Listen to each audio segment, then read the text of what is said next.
Folks, welcome to another edition of Couple of Joes. I am your host, Joe Conzi Jr. of Trainwreck Sports, joined by my wonderful counterpart, producer Burrs, and we're here for this special edition. We have a very special guest today, but before we dive right in, Burrs, what do we have to get out of the way today? Well, it's our beautiful sponsors at Outlet Liquor. What's your outlet? It's the place to buy a case. Place to buy a case. We're here at Studio D with our guest, Rob Kohout, and we're here to talk about some rum, and we're going to let you take the stage here. Rob, tell us a little bit about yourself. Welcome to Studio D. First time, right? Yeah, thanks for having me, guys. I really appreciate it. So today we're going to talk about some Bacardi rums, some beautiful 4-8, 10-year-old rums. But a little bit about me. Been in the wine and liquor business for 15 years. Currently I work for Southern Glazers Wine and Spirits, the largest distributor in the country, and we represent Bacardi. I like it. Yeah, I like it too. I was just that's going to about say. it. Yeah. When you think rum, I think Pirates, I think Johnny Depp, I think Pirates of the Caribbean, but there's more to rum than that, right, Bruce? Yeah, I forgot my palm trees at home, but yeah, obviously, everyone knows your captains. You got your spiced rum right there, and you hear your Bacardis, and that's clear. But there's so much more to it than that. Like you said, you get the 4, the 8, the 10-year age, and don't even get me started on, like, you hear the whole fermenting, distilling, and charcoal. Tropicalization? That word's not thrown around here in Buffalo, New York. So Rob, tell us a little bit about, before we jump right in to discussing these rums here, the distilling process. Maybe what you've picked up on it, because I know you can produce rum anywhere in the world. Anywhere in the world, any country. It's very unregulated, so it's really up to the producer and how they make their rums. But essentially, it's real simple. It's either made from free-range sugarcane juice, which is called rum agricole. That's another story, another day. But what we're going to be talking about today is a molasses-based rum with a family proprietary blend yeast, with the Bacardi family rum yeast. It's been around since 1862. Column distilled versus pot distilled, then charcoal filtered, and then aged in bourbon barrels. Bacardi uses a mix of Jack Daniel's barrels and now Angel's Envy, which they bought about 6 years ago. Tropical aging, if you take the climate in the tropics versus like Scotland per se, it's 5 times faster. So if you get a 10-year-old rum, you're really looking at the equivalent of like a 50-year-old Scotch, give or take. So that's kind of neat. The other thing that's cool about it is the pricing. A 10-year-old bourbon, for example, would be $80 to $100, whereas this is around the $40 range. As far as the way they make the rum, it's the molasses is distilled. The free-run juice comes out into a barrel. It goes. It's pretty simple. And I see on some of these labels, as we have the backs turned towards us, producer Burrs, you'll see like banana and pear, a balance. You'll see, I didn't even know that rum had the capabilities of añejo. Like I just, is that? Sure. Yeah, well that's, añejo just means a year. So in tequila terms, it would just be aged for a year. As far as the flavors and everything comes from the barrel. There's a big misconception that rum is sweet, and if you taste any sweetness in these rums today, it's not because it came from sugar, it's from the barrel. It picks up that sweetness from the barrel. So when somebody tells me, I can't drink rum, it's too sweet, it's too sugary, there's zero sugar in it. It's distilled out of it. Like you said, now they're doing the Angel's Envy barrels, which originally Angel's Envy is distilled, or not distilled, it's aged in a port wine barrel or whatever. Or rum barrels, yeah. So you obviously that's where you're getting a little bit more sweetness out of it. And then Jack, I don't really know much about Jack because, like you said, sometimes rum can get you down a crazy way. Jack, those are fighting words. We don't know. But that's the different thing is I don't know much about Jack. It doesn't seem like it's much of a a sweet kind of aged barrels. But that's a whole different topic. Right. Wrong area, wrong country, wrong brand. But the reason a lot of people use them is because they make so many barrels, so they're able to sell them all over the world. Surplus. But this is actually, now looking more at this, seeing, like you said, these fruits, just all these different types of, you said pear down here? There's banana and pear balanced with caramelized vanilla and oak. Enjoy neat or on the rocks? I kind of think I would enjoy it more neat, though, don't you think? Because the ice would dilute it, the contact with the liquor. Yeah, so when we start tasting them, I'll kind of get into what you want to do with them like that. Another thing that's important about Bacardi, as I said earlier, it's up to the distiller what the laws are that they use, right? Because there's no Puerto Rican rum laws, there's no Jamaican rum laws. A lot of times you see 23-year-old rums out there that aren't really 23 years old, but they might have some 23 in them, right? So that's why they can, they throw that on the label. That still makes me, like, knowing that you distill this down. But these are actually 4, 8, and 10 years old. Right, and saying, like, this is like a 5-year or 10-year, it's actually really not 10 years if it's being made down in, I guess, Puerto Rico. Warmer climates. Right. That still blows my mind. That was said, 10 minutes ago? Yeah. I'm still thinking about that. But anyway. Well, and that's the other thing, too, and people who are watching this will probably wondering, too, because you have your clear rums and then you have your dark rums. And they're probably wondering why we went all dark rum today versus white rum. And I don't know if you could talk a little bit about the difference between the two. Sure, no problem. The reason we didn't do white rum is because I kind of wanted to gear this towards the whiskey clientele today. Sure. A lot of bourbon drinkers out there these days. This is an area at Outlet Liquor that's a growing section for them. And a lot of people, let's face it, we don't have $100 to spend on a bottle of bourbon, but we like that flavor profile. So we're going to kind of go through that today. But the biggest difference between white rum and dark rum is just barrel aging. That's very simply it. I mean, I like dark liquors more than the light liquors. I just feel like you can. I like drinking my alcohols in a nice glass and no ice, no contact, no mixture, no ice nothing. even. No. And I'll tell you why. Guy, Because I want. What did I say? Sorry, our production team's getting a little mad about not putting ice in their drink. But anyways, the reason I do that is because I like my alcohol like I like my coffee. I don't drink my coffee with creamers or anything like that.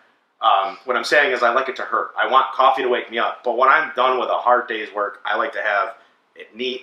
I want it to bite, and I want to feel, the wrath of the day. I really want to dive in.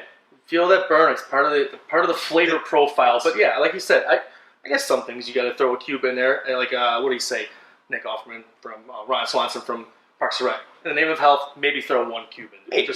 Maybe. But I'm a neat guy, so I like to be on the neat side. But that's where you get more of it. It's not diluted. You get the true flavor. And the reason I say that, too, is because like I said, we keep repeating this. But when you read these labels and you want to taste what's in it, I like to let it... I want to taste it because I want to see exactly what I'm working with. Because I think we talked about this before the show. We're talking about different styles of liquors, and people, when we bartend, they want to mix like a Basil Hayden they want to dilute it, and it's why would you do that? The whole point of drinking that is to have it on a big ice cube on the rocks or neat. And I just look at these and I'm thinking, would never want to mix one of these. That's another form of alcohol abuse. Yes. So for sure, with these two guys, these are more of your neat or on the rocks. Maybe a rum old fashioned here. Sure. But with the 4, this is a nice blender. I mean, it's a good sipping rum. But that makes like an elevated daiquiri, or a Cuba Libre, as they originally called a rum and coke. It's just kind of an elevated cocktail. You know what I mean? So have you traveled many different places and tried different rums and Yeah, I've been to Bacardi, which was amazing. I highly recommend it if you're ever out there. They have a really beautiful welcome center and everything. But the Dominican Republic, been to a bunch of distilleries there. Similar style, that Caribbean style rum. And then obviously, there's some great places in the United States making rum these days. There's Taconic Spirits up in Albany, Black Button right in our own backyard. They make pretty nice rums, but for the most part, I tend to like the Caribbean rums better, especially Bacardi, since they employ me. Sure. What would you say your favorite part is about going out in the community and really showing people this product and selling them on the experience? What's like your favorite part about it? Well, I've been doing it for a long time. Just the story behind the brands and how they're made, and you know, this is a great company. They're huge, right? Mm-hmm. They're the largest family-owned liquor company in the world, Mm-hmm. but they're still family-owned and operated, and they treat every single thing they do like that. Sure. And I think you can taste it in all the products that they own. They own more than just this, but that's, I would say, when I'm out in the community, that's really what I like about the best, is just getting to the base of the story. Sure. And telling them how it's made and everything like that, and watching people have aha moments like, mm-hmm. oh my god, I never thought rum could taste like this. Well, and that's the thing. Before we try the rum, because I know producer Burrs is getting the itch. I could tell. I could see it. He's getting a little parched. You talked about the history, family-owned company or business. Started in Cuba, if I'm not correct. Started in Cuba in 1862. They were there all the way until 1958. Cuban Revolution illegally took over the company, but luckily they already had moved all their patents and everything to Puerto Rico. Okay. So they kept all their proprietary yeast, all their recipes and everything. So when Cuba took over the Bacardi name, it was not really Bacardi. So yeah, and another cool story, the bat. Everybody wants to know where the bat. I was just going to ask you that. So Don Fucando Bacardi, who's the founder of the company, his wife, Donna Amelia, she noticed all these fruit bats in the rafters in the distillery, and she thought, let's put a bat on the bottle, and that's all that was, that's how that happened. Simple, just It's right on the bottle. Why not? right. Yeah, and you remember that well. I think everyone in there, if you go in your top drawer, you probably have a Bacardi shirt from high school. I know when I was a sophomore in high school, I got suspended for a day for wearing a Bacardi rum shirt. But you know what? You can see on my tattoos, I'm a pirate. I remember finding a random Bacardi sticker. It was just the bat, and I thought it was super cool. And I'm like, you know what? I'm gonna put this in my biking helmet. So I'm that 10-year-old kid riding around with a Bacardi sticker on my helmet. There's nothing wrong with that. It's pretty iconic. Yeah, it's pretty noticeable. Well, I think we've talked about it. I'm getting thirsty. Are you getting thirsty? Well, you can see it, can't you? I think I want to try some rum here. So which one should we start with here? We'll always go youngest to oldest. So we'll do the 4. As I said, this is great to sip on its own. However, I would consider it more of a cocktail, a premium cocktail rum. Ooh. I got a little chill there. You say you get the nice little sniff and you go, a little shiver down the spine. I'm hearing the birds. This takes me back to high school. All right, so It's good. One time distilled up that beautiful Bacardi Tower. If you've never seen the building, mm-hmm. that whole thing is a distill. And then aged for 4 years in the Caribbean sun, and they take you up to the top of the tower, and they show you where the rick houses is, and they don't even have walls. They're just covered barrels of rum. Wow, This is the Bacardi 4-year. Well, you know what they say. Cheers, boys. Tip of the tongue, the top of the teeth. What you said. So you get some like vanilla cinnamon going on with this. Wow. Definitely get the oak. Definitely get that raw rum flavor though. Mm-hmm. As we go along, that kind of mellows out. What I like most about it too is, I talk about when we drink whiskeys, it gives you that what's called a Kentucky hug. A little feeling. This gives me the Caribbean hug, I guess, right? Yeah, I have a lot of other ways to say it, but we'll just go with that. We'll go with that. I like that.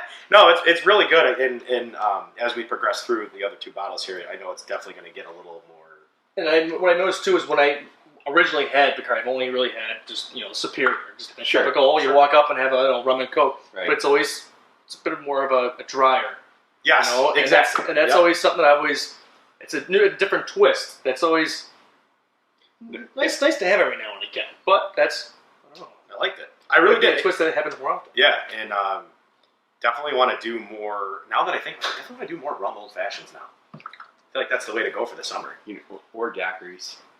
I love daiquiris. All it is rum, lime juice, and sugar. Yeah, it's easy, super good. Shake it up. And again, it's sugary probably because of the daiquiri, not because of the rum. Correct. There you go. See, we're learning. Slowly. One thing at a time. Yeah, the Bacardi Superior has no sugar in it at all. So it's a win-win-win-win. Sounds like a health kick for me. So we'll try the 8. So all 3, this package of 3 here, they launched this 2 years ago, in 2019. This was never before, and this never came before, but they've had the 8 for years and years. It was a family reserve. So I love when you talk about, the family business and stuff, and you said you like to see the people's facial reactions when you tell them that, and you get the aha moments. But you said you can almost taste the family love and passion within it, and we'd say that about my place down there. It's all family, the bowling on there. Everything that you almost taste the love and everything, because it's just the passion behind it, and it's not lost in translation. So real quick, we've gone from wild vanilla, toasted oak, clove, and honey. Okay, we're on to refined flavor, warming notes of wood, apricot, nutmeg, and butterscotch. Whoa! But what do you get? What do you mean? I'm gonna try it. That's why we drink these neat. Right, ready for this? What do you mean? What are you laughing at? You just read it. All right, here we go. So the other cool thing is, oh wow, I got that wood, like that oak. The cool thing, you buy one of these and bring it home, and have a few of them, and then you switch to this to save yourself some money. Ooh, did you? It's like a campfire in my mouth. Yes. I don't mean it weird. Okay, no. Yeah, it did sound a little weird, but I know what you're saying though. It's like if you had charred wings.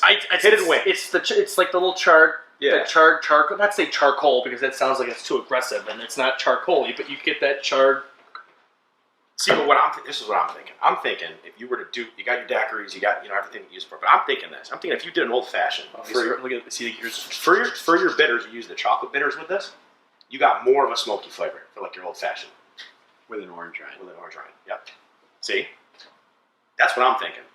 I didn't know chocolate bitters existed until. Oh, they do. It actually, a lot of bartenders use them to smoke to make it taste smoky old fashioned.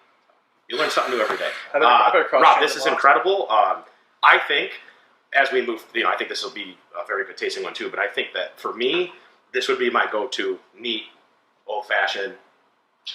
It's my go-to for my everyday sipper. Mm-hmm. I love the 10. Yep. But for the value and everything, and this just has a little bit more of an alcohol bite to it than the 10, and I actually prefer that because I like to have a big cube. Yeah.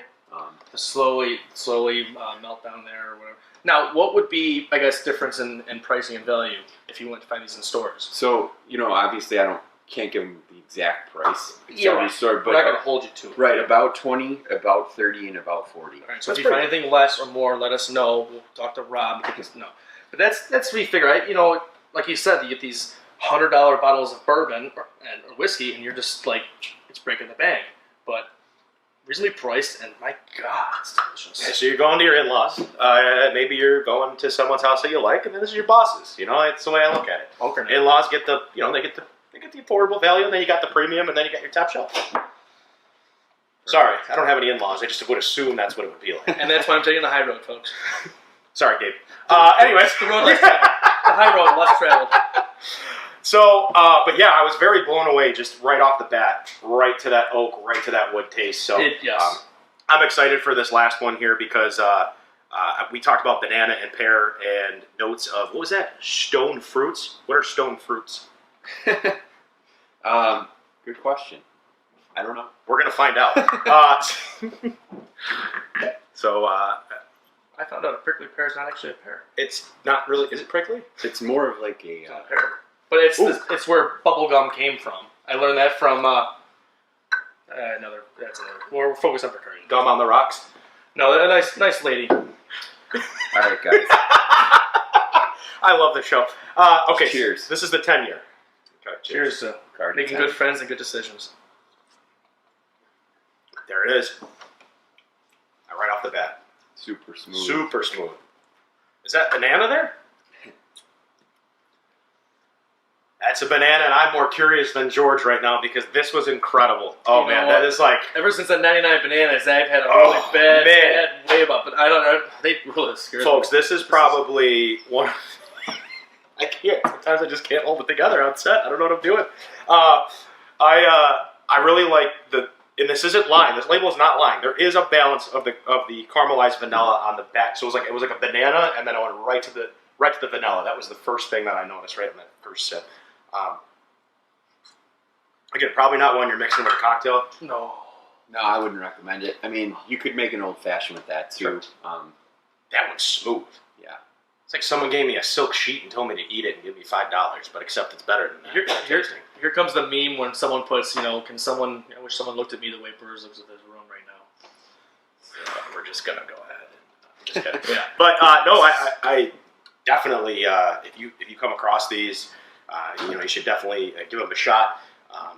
Rob, I mean, is there anything else that you want to go over with us as far as rum goes, or where you'll be? Maybe testing these out. Probably Outlet Liquor. You guys do some setups there. Yeah, Outlet's a great customer of ours. We're all over.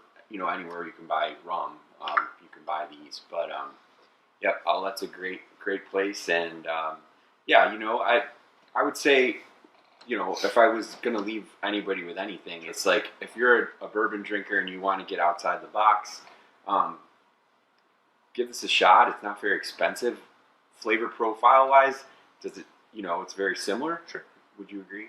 Yeah, honestly, I think if you were to put this in, it maybe has a little bit brighter flavor to it. Not as smoky, but definitely would consider doing for the summer. Maybe switching it over. Maybe instead of going those winter bourbons, maybe switching over to the summer. A little rum old fashions, a little rum on the rocks, a little rum neat. And it really goes well. We were talking about IPAs before the show. A little Bacardi 8 and like a, whatever your favorite IPA is. It's a really nice little combo, especially on like. Oh, I thought we were talking about Boilermakers here for a second. I'm like, whoa, we're really going crazy. We went down a path. See what rum does? Spoiler up. No, but that's a nice. Yeah, it's a nice sipper next to your IPA. Now that I think about that flavor profile, that actually would sour. be. Yeah. Well, as we do before we end the show here, Rob, we always do a Bills prediction of season outlook because here at Trainwreck Sports, we are Bills fans. We love Bills Mafia. So, Rob, what are we thinking? Patrick Mahomes of the Chiefs says the Chiefs could potentially go 20-0. I'm not buying it. What are your thoughts on the Bills? Super Bowl or bust. We love it. You heard it here first here on the train. He said Super Bowl or bust. He's a Josh Allen fan. He thinks he looks good in shorts. I think he looks good in shorts. But you know what they say always here at Couple of Jokes? If rum can't fix it, you're not using enough rum. Folks, that's all we have for you today. We'd like to thank Rob of Bacardi, and we can find information. Where can we find more information? Outlet Liquor, or should they go to a specific website? Follow you on Twitter? Yep, go to Outlet Liquor, or you can follow me on Twitter at Big K Buffalo. Perfect. Well, Burrs, you got anything else? Stay happy, stay healthy, and stay thirsty.